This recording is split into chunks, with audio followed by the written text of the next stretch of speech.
Hello everyone. स्वागत है आप सभी का सीटीएस एजुकेशन में। आज के सेशन में हम लोग ऑपरेटिंग सिस्टम के 2020 में जो पूछे गए क्वेश्चन है एसबीटी के द्वारा उसके एमसीक्यू को डिटेल्स में डिस्कस करेंगे और इसे कॉन्सेप्ट को समझने का प्रयास करेंगे। एक एक करके सभी क्वेश्चन को हम लोग डिटेल्स में डिस्कस करेंगे। क्वेश्चन नंबर फर्स्ट है, physical memory is divided into fix size block fall, यानी कि फिजिकल मेमोरी को जो हम लोग फिक्स साइज ब्लॉक में डिवाइड कर देते हैं तो उसे क्या कहते हैं। तो हमारे पास दो टाइप्स के मेमोरी होते हैं, जिसमें एक होता है आपका फिजिकल मेमोरी एंड दूसरा होता है लॉजिकल मेमोरी। अगर फिजिकल की बात करेंगे तो फिजिकल मेमोरी को जब हम लोग डिवाइड करते हैं इक्वल साइज ऑफ ब्लॉक में तो उसको बोलते हैं फ्रेम्स। जबकि लॉजिकल मेमोरी को जब हम लोग इक्वल साइज ब्लॉक में डिवाइड करते हैं तो उसको बोलते हैं पेजेज।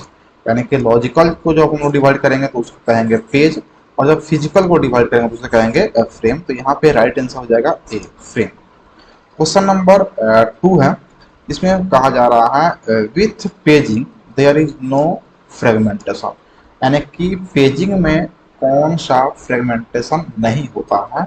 तो हम लोग के प्रीवियस जो क्वेश्चन डिस्कस किए जो 2022 में पूछा जा चुका है उसमें भी इसको हम लोग डिटेल्स में डिस्कस किए थे कि पेजिंग में जो है ना आपका एक्सटर्नल फ्रेगमेंटेशन नहीं होता है और सेगमेंटेशन में इंटरनल फ्रेगमेंटेशन नहीं होता है। तो यहाँ पे पूछा जा रहा है पेजिंग, तो पेजिंग में एक्सटर्नल फ्रेगमेंटेशन नहीं होता है। यहाँ पे राइट आंसर आपका बी हो जाएगा। क्वेश्चन नंबर 3 है, illegal address are trapped using, यानी कि मेमोरी में जो इलीगल एड्रेस है जिसका कोई लीगल एड्रेस नहीं होता है तो उस तरह के इलीगल एड्रेस को कैसे ट्रैप करेंगे। तो उस तरह के इलीगल एड्रेस को हम लोग वैलिड और इनवैलिड से ट्रैप करते हैं। इसका राइट आंसर हो जाएगा सी। क्वेश्चन नंबर 4 है, what are the common security threads, यानी कि सिक्योरिटी थ्रेड्स कौन ऐसा है जो कॉमन है। तो इसका राइट आंसर हो जाएगा B, file sharing and permission. Question number 5 में कहा जा रहा है कि what is a Trojan horse, यानी कि ट्रोजन हॉर्स क्या है। तो ट्रोजन हॉर्स जो है ना एक मालवेयर है, और मालवेयर का फुल फॉर्म होता है मालेशियस सॉफ्टवेयर। MAL से हम लोग इसको बोलते हैं मालेशियस सॉफ्टवेयर, और WARE हम लोग बोलते हैं सॉफ्टवेयर से WARE इसको निकाला गया है और मालिशियस से MAL निकाला गया तो बन गया है मालवेयर। और मालिशियस का मतलब होता है हिंदी दुष्ट, यानी कि दुष्ट मतलब कि किसी का बुरा चाहने वाला सॉफ्टवेयर। तो वैसा सॉफ्टवेयर जो मालिशियस सॉफ्टवेयर होता है जो किसी का बुरा चाहता है उसे बोलते हैं ट्रोजन हॉर्स। यहाँ पे ऑप्शन में दिया जा रहा है it is a useful way to encrypt password, गलत। यानी कि ये कोई ऐसा वे नहीं है जिससे कि आप पासवर्ड को कोडिंग में कन्वर्ट कर सकते हैं, इनक्रिप्ट कर सकते हैं। It is a user which steel valuable information, ये कोई यूजर नहीं होता है जिसके वैल्यूएबल इंफॉर्मेशन को जो है ना चुराया जाए। यानी कि इट इज ए यूजर नहीं होता है, ये कोई एक प्रोग्राम होता है। It is a rough program which tricks user, और it is a brute force attack. तो ये ब्रूट फोर्स अटैक नहीं होता है, ये यूजर्स का कोई ट्रिक्स नहीं होता है। यहाँ पे जो है ना यूजर की जगह पे यहाँ पे प्रोग्राम हो जाएगा, तो राइट आंसर आपका हो जाएगा बी। यह एक प्रोग्राम होता है जो वैल्यूएबल इंफॉर्मेशन को जो है ना चुराने का काम करता है। क्वेश्चन नंबर 6 है, which of the following is not an operating system, कह कौन इसमें ऑपरेटिंग सिस्टम नहीं है। तो विंडोज है, डॉस है, लिनक्स है, ओरेकल नहीं है। तो ओरेकल क्या है आपका ऑपरेटिंग सिस्टम नहीं है। क्वेश्चन नंबर 7 में कहा जा रहा है कि the main purpose of bankers algorithm, bankers algorithm हम लोग डेडलॉक में पढ़ते हैं, और डेडलॉक के डिफरेंट डिफरेंट जो है टेक्निक होते हैं, जैसे deadlock avoidance, deadlock detection, deadlock recovery. तो इसमें जो है ना जो बैंकर्स एल्गोरिथम हम लोग पढ़ते हैं वो पढ़ते हैं डेडलॉक अवॉइडेंस में, यानी कि डेडलॉक को अवॉइड करने के लिए हम लोग बैंकर्स एल्गोरिथम का यूज करते हैं। यहाँ पे राइट आंसर ए हो जाएगा। क्वेश्चन नंबर 8 में कहा जा रहा है if the size of page is increase then internal fragmentation is, यानी कि जब आप पेज के साइज को बढ़ा देंगे तो इंटरनल फ्रेगमेंटेशन है वो क्या हो जाएगा, घट जाएगा कि बढ़ जाएगा कि कांस्टेंट रहेगा। तो इसके साथ जैसे ही आप पेज को बढ़ाएंगे तो इसका जो इंटरनल फ्रेगमेंटेशन है वो भी क्या हो जाएगा, बढ़ जाएगा। और प्रीवियस सेशन में हम इसको डिटेल्स में डिस्कस कर चुके हैं, तो इसका राइट आंसर ये हो जाएगा, इंक्रीज कर जाएगा। क्वेश्चन नंबर 9 में कहा जा रहा है कि which of the following is not an application software.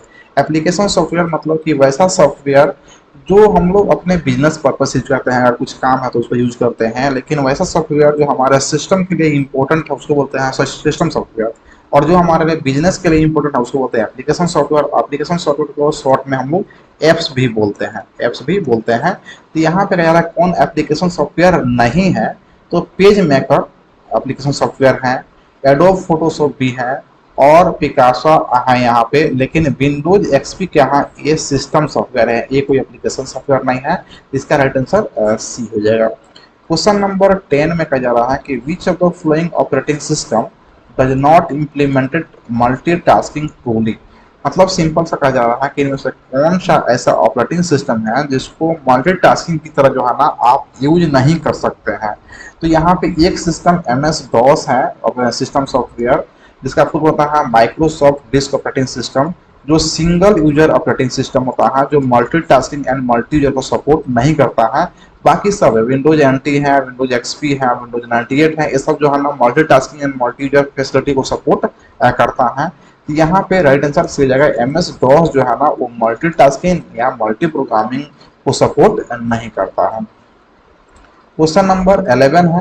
11 में कहा जा रहा है कि in multi level feedback scheduling queue, इसको हम लोग CPU शेड्यूलिंग पढ़ते हैं, multi level feedback scheduling queue में क्या ट्रू है। A process can move a different classified ready queue, classification of ready queue is permanent, process are not classified into groups, इनमें से कोई नहीं। तो यहाँ पर राइट आंसर आपका ए हो जाएगा, A process can move to different classified ready queue, यानी कि multi level feedback scheduling algorithm में यही फायदा है कि प्रोसेस जो है ना किसी भी जो है ना रेडी क्यू में मूव कर सकता है।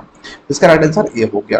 क्वेश्चन नंबर 11 है। 11 में कहा जा रहा है कि the real difficulty with SJF in short term scheduling, यानी कहा जा रहा है कि SJF जो कहा ना उसका मेन डिफिकल्टी क्या है अगर शॉर्ट टर्म शेड्यूलिंग हम लोग कर रहे हैं तो हम लोग SJF को देखे हैं जो सबसे ऑप्टिमल होता है, सबसे बेस्ट शेड्यूलिंग एल्गोरिथम होता है SJF, जिसको बोलते हैं शॉर्टेस्ट जॉब और फर्स्ट। लेकिन इसका ड्रॉबैक क्या है कि ये प्रैक्टिकली इम्प्लीमेंटेड नहीं है, क्योंकि इसमें क्या है ना कि इसको इम्प्लीमेंट करने के लिए आपके सारे जो प्रोसेस होते हैं उसका बस टाइम पे जानकारी होना चाहिए, जो कि प्रैक्टिकली पॉसिबल नहीं है। तो यहाँ पे कह रहा है it is too good as an algorithm, ये knowing the length of the next CPU request it is too complex to understand, ये तो गलत है क्योंकि ये बहुत ही सिंपल है समझना। knowing the length of the next CPU request ये सही है, क्योंकि इसमें जो है ना नेक्स्ट CPU रिक्वेस्ट के लिए जो है ना आपको उसके लेंथ जानना होता है, कितना सेकंड जो है ना प्रोसेस जो है ना एग्जीक्यूट होने वाला है, जो कि प्रैक्टिकली पॉसिबल नहीं है। तो इसका राइट आंसर हो जाएगा B, knowing the length of the next CPU request. Question number 12 है। 12 में कहा जा रहा है कि the FIFO algorithm, FIFO algorithm में क्या होता है, तो execute first the job the last enter, गलत है। Execute first job that first enter queue, यानी कि जो पहले इंटर किया है क्यू में वो पहले एग्जीक्यूट करे, तो इसका राइट आंसर बी हो जाएगा। नेक्स्ट क्वेश्चन है question number 14, which of the following is not a page replacement algorithm. इसमें कहा जा रहा है कि इनमें से कौन पेज रिप्लेसमेंट एल्गोरिथम नहीं है, जिसको हम लोग मेमोरी मैनेजमेंट में पढ़ते हैं। तो यहाँ पे कह रहा है फर्स्ट इन फर्स्ट आउट, यानी कि फीफो ये होता है page replacement algorithm. List recently use, जिसको हम लोग LRU बोलते हैं, ये भी होता है। मोस्ट रिसेंटली यूज, जिसको हम लोग MRU बोलते हैं, ये भी होता है। Last in last out LILO, जो कि ये जो है ना आपका कोई रिप्लेसमेंट पेज रिप्लेसमेंट एल्गोरिथम नहीं होता है। तो इसका राइट आंसर डी हो जाएगा, क्योंकि इसमें पूछा जा रहा है कि कौन नहीं होता है, राइट आंसर डी हो जाएगा। क्वेश्चन नंबर 15 में कहा जा रहा है which loader is used when a system starts booting. कह रहा है कौन सा लोडर जो है ना यूज होता है जब सिस्टम जो है ना बूटिंग स्टार्ट करता है, तो इसके लिए हम लोग बूट स्ट्रैप लोडर का यूज करते हैं। इसका राइट आंसर सी हो जाएगा। क्वेश्चन नंबर 16 है। 16 में कह रहा है कि a solution to the problem of external fragmentation is, external fragmentation के लिए कौन सा सोल्यूशन जो है ना हो सकता है जिससे कि एक्सटर्नल फ्रेगमेंटेशन को रिमूव किया जा सके। तो इसके लिए राइट आंसर ये हो जाएगा कॉम्पैक्शन। क्वेश्चन नंबर 17 है, which of the following is not a necessary condition for deadlock. इसमें कहा जा रहा है कि इनमें से कौन नेसेसरी कंडीशन नहीं है डेडलॉक के लिए। ऑप्शन ए में है होल्ड एंड वेट, तो ये कंडीशन होता है। नो प्रियम्पशन, ये भी कंडीशन ट्रू है। सर्कुलर वेट, ये भी कंडीशन ट्रू है। एंड म्यूचुअल एक्सक्लूजन, ये भी कंडीशन क्या है, ट्रू है। तो ये चारों कंडीशन जो है ना नेसेसरी है डेडलॉक के लिए, लेकिन यहाँ पे कहा जा रहा है कि नॉट ए नेसेसरी कंडीशन, कौन नेसेसरी कंडीशन नहीं है। तो यहाँ पे आपका जो है ना चारों होता है। तो क्वेश्चन का ऑप्शन जो है ना, इसमें ऑप्शन में मिस्टेक है। इसमें आपको ऑप्शन मिलेगा तो देखिएगा उसमें नो नहीं होगा, यानी कि प्रियम्पशन है। तो प्रियम्पशन जो है ना नेसेसरी कंडीशन इसके लिए नहीं है, लेकिन नो प्रियम्पशन नेसेसरी कंडीशन, यानी कि ये चारों कंडीशन जो है ना नेसेसरी है आपको डेडलॉक होने के लिए। क्वेश्चन नंबर 18 है, which scheduling algorithm will suffer from convoy effect. इसमें कहा जा रहा है कि कौन सा शेड्यूलिंग एल्गोरिथम है जो कॉन्वे इफेक्ट से जो है ना सफर करता है। SJN, non preemptive, round robin, FCFS और प्रायोरिटी। इसका राइट आंसर एस हो जाएगा, क्योंकि एफसीएफएस जो होता है ना, एफसीएफएस एक ऐसा शेड्यूलिंग एल्गोरिथम होता है जो नो प्रीएम्प्शन पे काम करता है। तो नो प्रीएम्प्शन का मतलब होता है कि एक बार किसी भी प्रोसेस को अगर आप सीपीयू एलोकेट करते हैं तो वो तब तक सीपीयू को रिलीज नहीं करेगा जब तक कि वो अपना एग्जीक्यूशन कंप्लीट नहीं कर ले। उस केस में होता है ना कि बाकी किसी छोटे छोटे प्रोसेस को जो है ना काफी देर तक इंतजार करना पड़ता है, वेट करना पड़ता है। इसको बोलते हैं कॉन्वे इफेक्ट। तो इससे जो है ना कॉन्वे इफेक्ट से कौन सा फर्क करता है, तो आपका एफसीएफएस। ठीक इसी प्रकार से जो आपका एफसीएफएस जो है ना पेज रिप्लेसमेंट एल्गोरिथम है, तो वहां से भी क्वेश्चन होता है एफसीएफएस पेज रिप्लेसमेंट एल्गोरिथम में कहा जाता है कौन जो है ना बेलाडी एनामोली से जो है ना सफर करता है। तो एफसीएफएस जो पेज रिप्लेसमेंट एल्गोरिथम है वो बेलाडी एनामोली से जो है ना सफर करता है, क्योंकि बेलाडी एनामोली से कंडीशन क्या है कि कभी कभी आप पेज फ्रेम को इंक्रीज करते हैं फिर भी पेज फॉल्ट बढ़ जाता है, तो उसको बोलते हैं बेलाडी एनामोली प्रॉब्लम। तो इससे सफर करता है एफसीएफएस पेज रिप्लेसमेंट, और कन्वेज फॉल्ट से सफर करता है एफसीएफएस शेड्यूलिंग एल्गोरिथम।